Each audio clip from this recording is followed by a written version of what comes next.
Okay. So are you all back? Well, let's get started with the next. So exception, null pointer exception. Just let me take from here. Quickly we'll finish. Null pointer exception concept.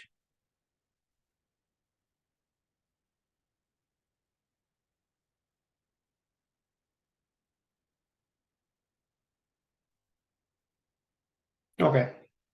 So I just declared a private string, static string s equal to null. Okay.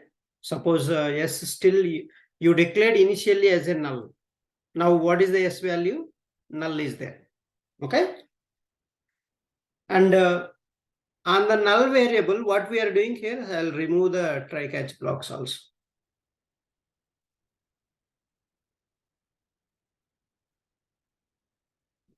So I'll remove the try catch blocks also. Now what will happen? You see this. So s value null on the null variable. What I'm doing, I'm calling the method. I'm calling the method. Then what will happen? You right click and run it. So what you got it?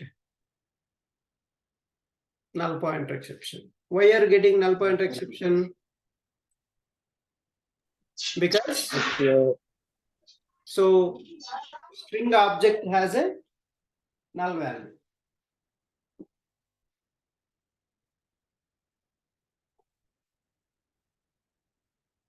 Because we didn't assign a value. Okay. So we didn't assign a value. And still s as a null. That's why you're getting a null pointer exception. So let's handle the try catch block. Surround with a try catch block. To handle that, you need to handle surround with a try catch block. Surround with a try catch block. I think this one, I am just handling that. Okay. So try catch block after C. Catch parenthesis inside null pointer exception NPE. So NPE means a null pointer exception reference variable. Print stack trace finally. So it executes and then remaining code is executed. See now what will happen, even though if you have a null, still the code will execute for you. Still code will execute for you. Still null pointer exception will be thrown to you. See all this. So you got an error here in this line. It jumped to catch block. That's why this is the catch block. Then finally block is executed. Then rest of the code is executed. Suppose, okay, initially you declared a null, but you assign a value for this. Yes. So now in the 7th line, what I am doing? What is the s value now I assigned? Java. So now s value is not null after 7th line. S value is, it is changed to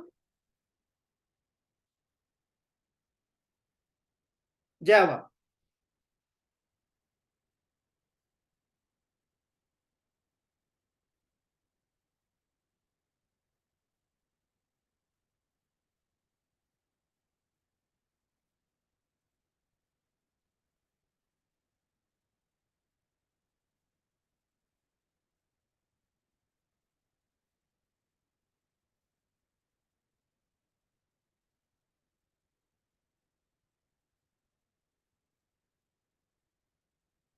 So now I have given the s value from null to Java I changed. That means now it's not a null. So that the try block will pass. Catch block won't execute. Finally block will execute. Remaining code will execute. So when there is a null value in the object and you are not assigning value properly, then obviously you will get a null pointer exception. Always remember, if you are getting a null pointer exception means what is that meaning? That object reference has a null value.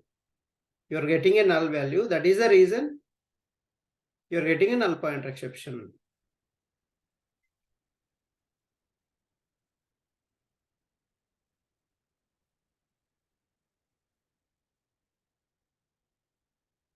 Okay.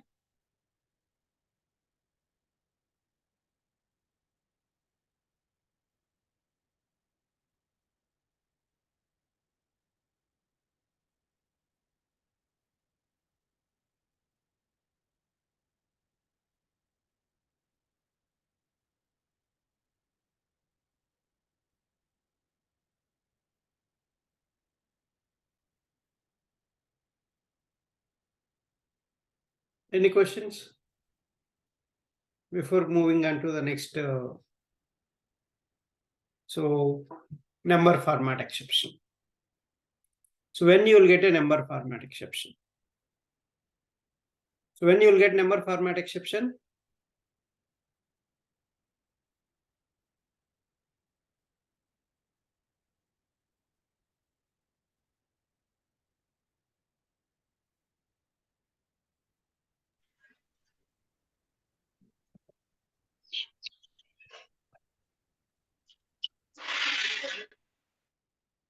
So when you will get a number format exception is, suppose you have a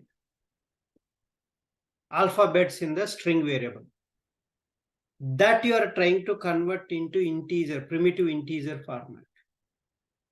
So when you are trying to convert string object into primitive format, you can use this formula. But if alphabets are there, you cannot convert them into integer primitive format. Such cases, you will get a number format exception. Let's see this. See this? Number format exception for input string Java. For input string Java, so you are getting a number format exception.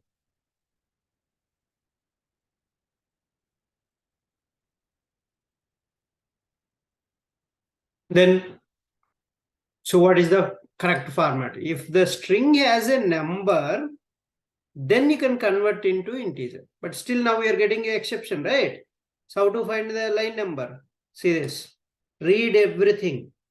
And you can see here, line number 13. So this is the line you are getting a number format exception. Just handle the, so surround with a try catch block. Surround with a try catch block. Number format exception. So then you can run this, but even though it fails here, but remaining code will execute. Now see, the remaining code is not executed. Before try catch block, the code was not executed, but now you can execute. So right click, remaining rest of the code will execute. Basically, smooth execution you can maintain if you handle the try catch blocks. If you don't handle, the code won't execute. Code won't execute. That's the main difference between, so this when you handle the try exceptions, when you don't handle the exceptions.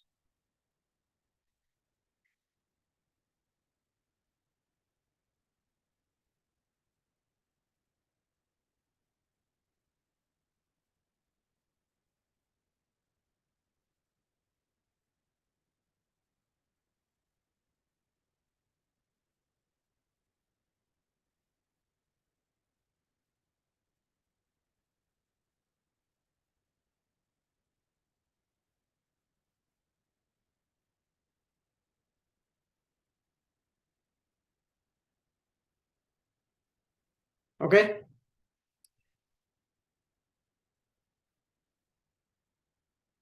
Okay. So, but how to handle this? If it is a, no, if it is a number, okay, then you can convert into primitive format. If there is no number, you cannot convert.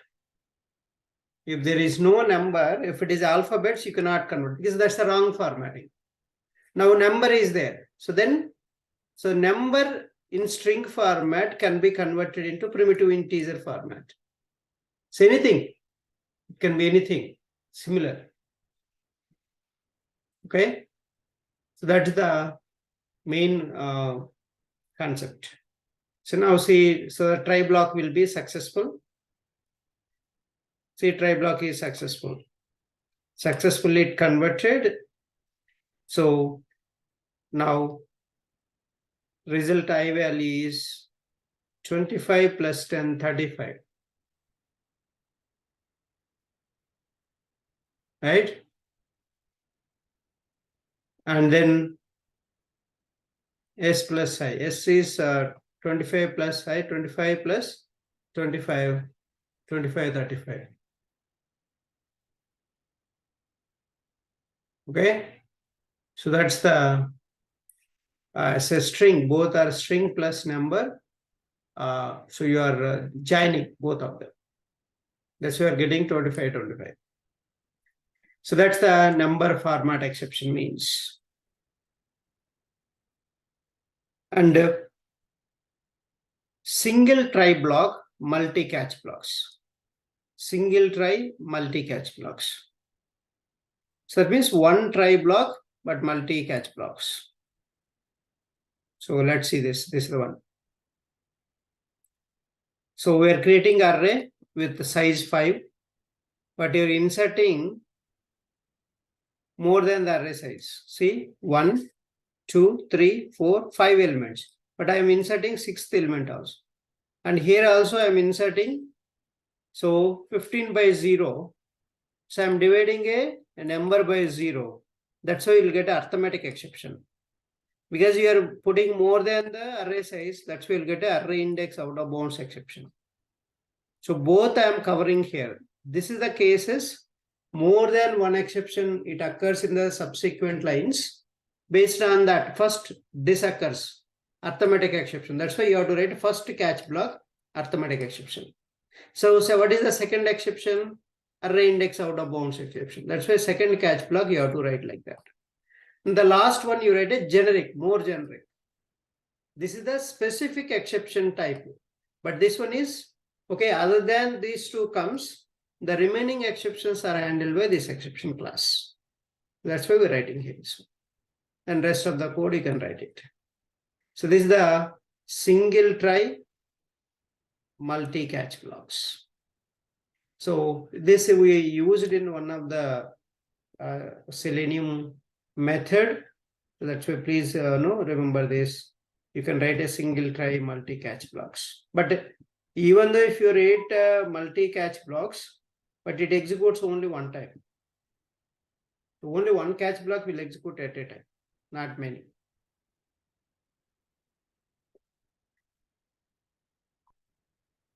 It executes only one time.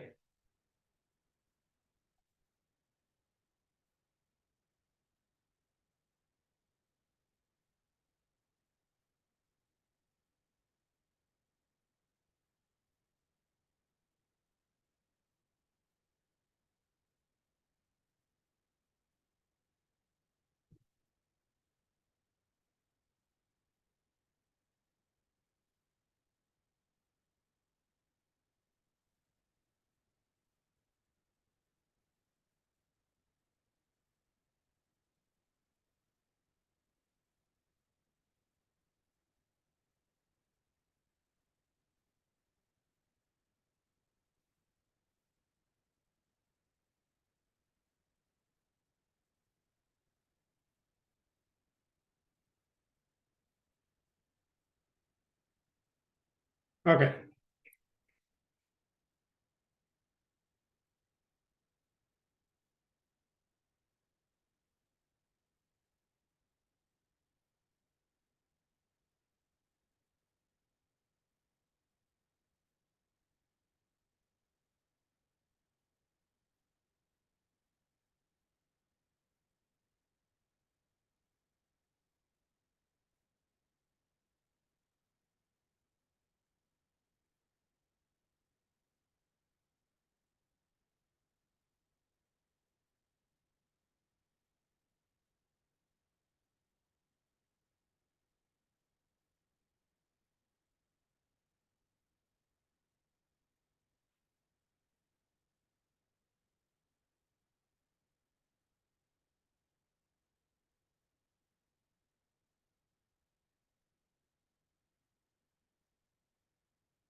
So let's execute one by one, then you will come to know.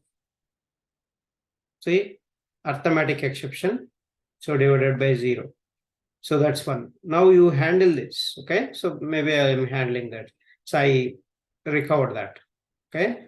Now see the next exception it will throw for you array index out of bounds exception. Now you are not getting this. This catch block is not executing. Now this catch block is executing. If this catch block also, if you solve it, okay, so you're not entering more than the array size, then no more exception occurs. Then rest of the code will continuously execute. So that's the one try block multi catch blocks means.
Okay. So that's the last one, throw and throws keywords. So throw and throws keywords I already explained. Throw keyword is used to explicitly throw your custom message, custom exception message at runtime. Throws keyword is compile time itself. It will be declared. So instead of try catch block, see try catch block is a very lengthy, right? But a throws keyword will declare at a compile time itself in the method signature line itself, so that it will be reduced length also. So both the try catch block and this throws keyword will do the same action, same thing, but the main thing is the code length is reduced. Code length is reduced here. That's a main concept. Okay. Let's see that how to do that. So I'll show you. See that some simple method we are writing, validate method, int age. Based on the age, I'm writing some logic. If age is less than 18, so then I want to throw a custom exception message not eligible to vote.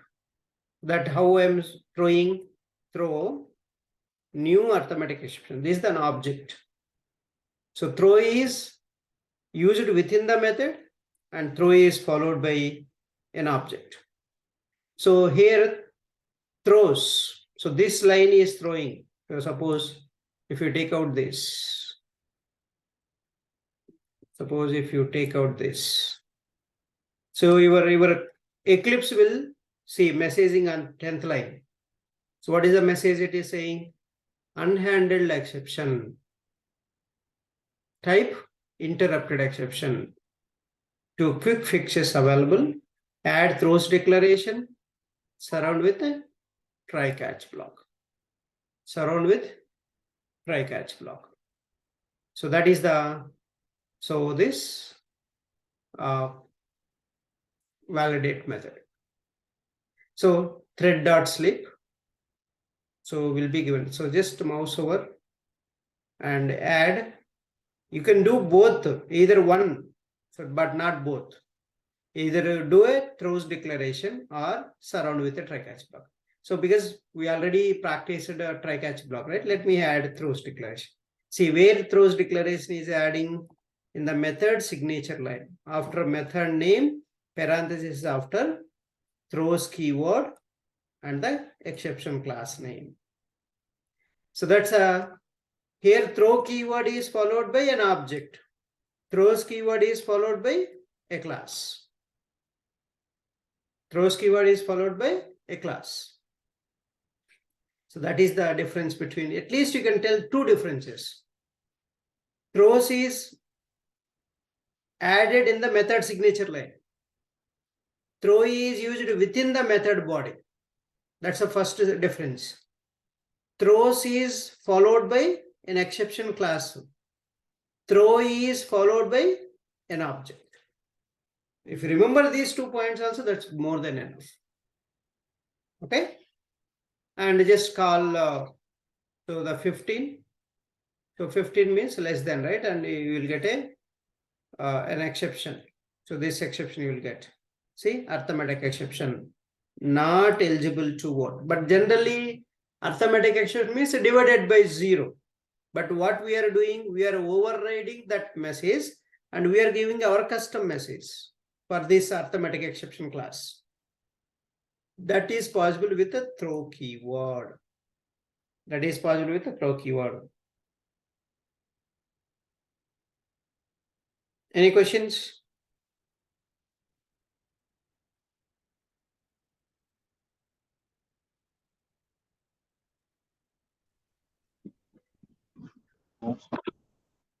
Yeah. So then if you do this one, now this will become false, right? False means it will come here. So thread dot sleep means it will hard sleep. 2 seconds it will stop here. Your thread will stop there. It won't execute further. So 2 seconds after, next this statement will execute. First this statement, then 2 seconds will stop, then this statement will execute. So let's execute this. See, eligible to vote now after my sleep. So this one. So this is the how throw and throws keyword will be executed. So any questions? That's all about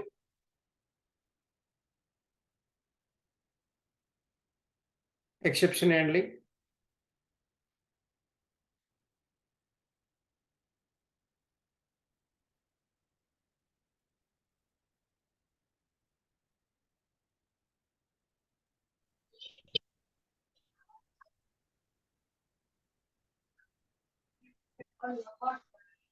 Okay. So if you don't have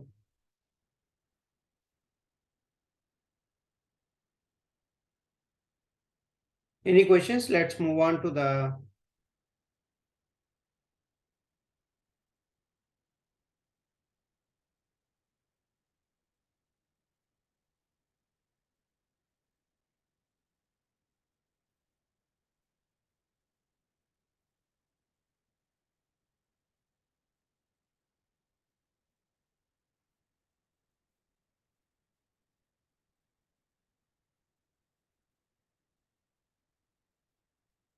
so next topic is simple topic JDBC.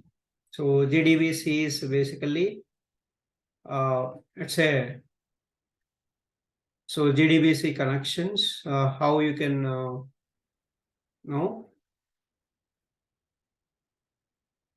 connect to the database and get the data.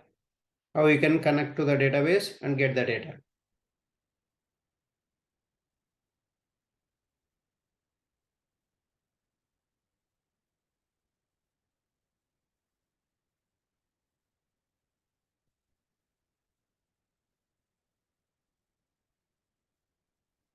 Okay.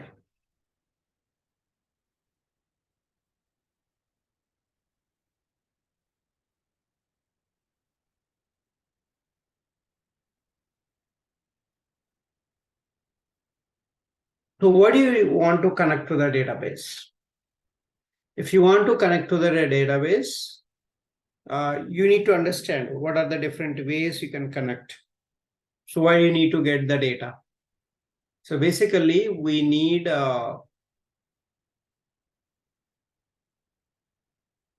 data for comparing the data in the UI or checking data is updated properly or not. So all these purposes you need, right? But how can you get that data? So how can you interact with the database? So to interact with the database, we have a concept in Java that is called JDBC, Java Database Connectivity. That's a JDBC means. So it's an API, basically. It connects to the a database, any database which you are going to give. And based on that database, and you can interact with any tables. The database has tables. So you can connect and do the things.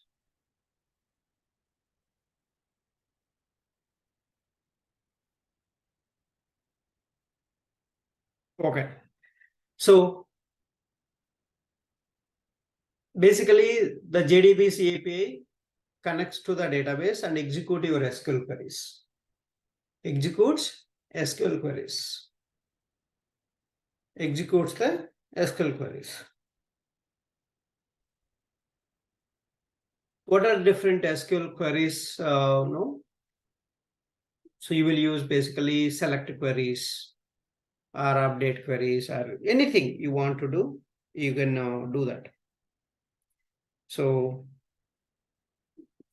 if you want to do any kind of database actions, so you need to connect to the first. Then you create a statement. There are 4 steps are there. First, you have to load the driver. So the driver means every database has a different drivers. So that driver you have to load. The second step is, once a driver is loaded between your Java code and database, in between the driver is loaded, the driver will act as a bridge. Bridge means it will connect from Java code to a database, any database. The bridge will connect them. Once a bridge is established, the connection will establish there. So on that connection, you create a statement. The third step is create a statement. Once statement is ready, then execute your SQL queries. Execute your SQL queries. You can execute your SQL queries. Okay. So after executing your SQL queries, you will get the results. That result, how you want to fetch that? How you want to fetch the data? So that is basically the JDBC means. So these are the steps we have here, JDBC. So you can just go through this. And so straightforward code. So why you need to use a JDBC is, before JDBC, ODBC API was there. And that is also used to connect and execute your SQL queries. And it was doing same as a JDBC API. But so ODBC API uses a ODBC driver, which is written in the C language. It's a platform dependent and unsecure one. So that is why Java has defined its own API that uses a JDBC drivers. And so it's a platform independent. Java is a platform independent. So with any database, it will work.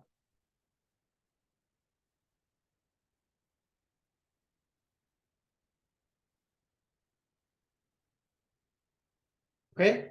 So that's so JDBC means, so that is why, so mostly JDBC is preferred nowadays if you want to connect to the databases. So there are different types of drivers are there: JDBC, ODBC, bridge driver, native API driver, network protocol driver, thin driver. And so what are the steps? Load the driver. For loading the driver, you need class.perName method. So this is the Oracle database driver I'm giving, oracle.jdbc.driver.oracle driver. Then once this load the driver is done, then connect to the database. Connection con equal to driver manager dot get connection.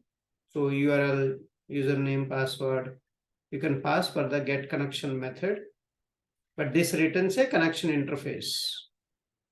So this URL is, so you will write like this. This is the string URL, connection URL, JDBC : Oracle : thin : @localhost. So 1521 ORCL. So that's a connection URL you're going to give. Then create a statement. So statement st equal to con.create statement. So fetch the results. Result set res equal to statement.execute query. So select a star from EMP. So that's the simple select queries.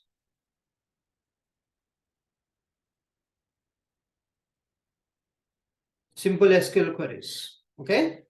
Then all your data from this table, all the data will store here. So then you iterate how you want your data. But each step, so these are 4 steps, right? Load the driver, connect to the database, create statement, fetch results. So these are the steps. If you can tell also, fine. So they will ask you, how can you connect to the database? Just tell these steps. Okay. And each step, if you remember the code, you can tell the code. Otherwise, don't worry. You can tell, I don't remember the code. That's also fine.